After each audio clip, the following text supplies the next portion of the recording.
with a second fatality on US soil. The virus has now spread to 62 countries. There was some good news from China this morning.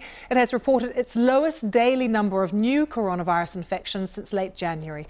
However, it is spreading particularly quickly in Iran, with more than 500 new cases confirmed today.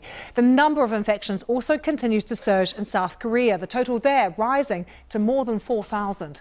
The head of the religious sect that has been linked to about 60% of South Korea's cases has apologized for the spread of the disease. This is Lee Man-hee admitting many people had been infected. He said it wasn't intentional.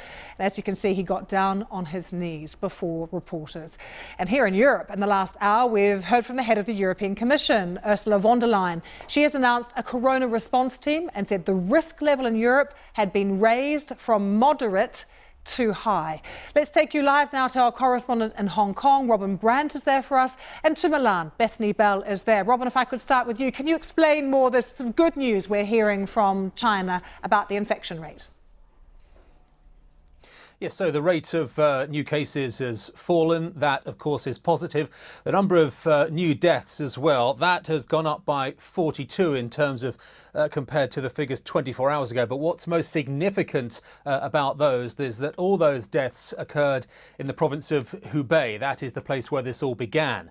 There are no new deaths across the rest of mainland China, according to these figures from the government. And as we say every day, we have to rely on these official figures from the government. So that seems to be yet fresh evidence that the draconian measures put in place, essentially to lock down that province of Hubei, do appear to be being successful in terms of trying to prevent the spread, the further spread across the rest of China. Now, a meeting chaired by this country's number 2 politician, Li Keqiang, in the last 24 hours or so, has talked about wanting to see the agriculture sector return to normal, no unnecessary restrictions on ploughing. So they're trying yet again to get the economy, to get this country back to normal. But at the same time, Li Keqiang urging that those tough restrictions in place, particularly around Hubei, must remain.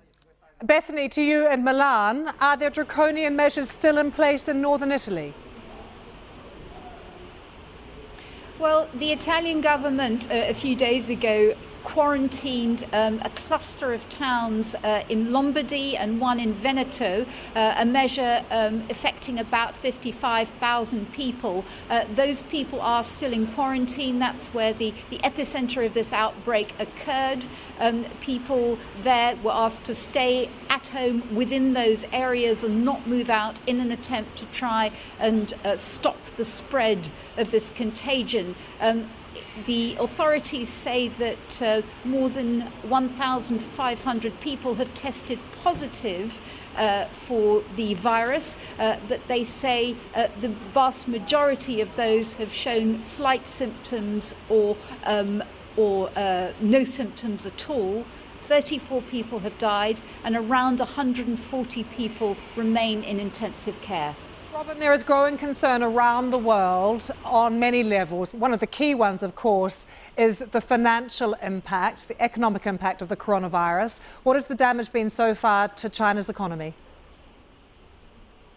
Well, it's been severe, and that impact has been confirmed today by the results of a survey carried out by a private institution, Caixin, of businesses, of factories, that showed that new orders and production at factories across China, remember, the world's second largest economy, took a significant hit in January, and that confirms what we saw in official government figures that were released on Saturday, both suggesting a significant fall in factory production. The most significant, in fact, for 16 years. That's when records first began back in 2004. Conversely, though, we saw a bit of a rally in Asian markets today, and that is because, particularly if you're in the real estate sector or in the infrastructure sector, you are now very strongly of the belief that central bankers, both here in China and perhaps beyond, will have some kind of enhanced stimulus measures to come to try and help the economy recover. But there's no doubt the impact on China's economy in January is severe. Look, people aren't going to work and they're staying at home, but they're not going out shopping either. It's that simple. Briefly, Bethany, is Italy's economy taking a hit too? It's a matter of very big concern for people here. I mean, just in the tourism section alone, there have been a lot of cancellations in hotels. People have cancelled trips here.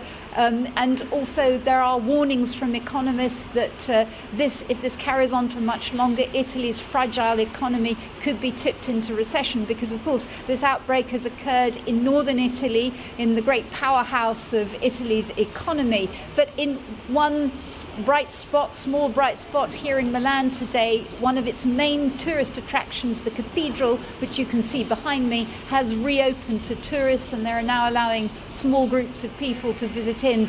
But there have been appeals by politicians here in Italy for people to still come and visit, saying Italy is safe to visit. Bethany, thanks for joining us from Milan, and Robin in Hong Kong as well. Good to have you both with us.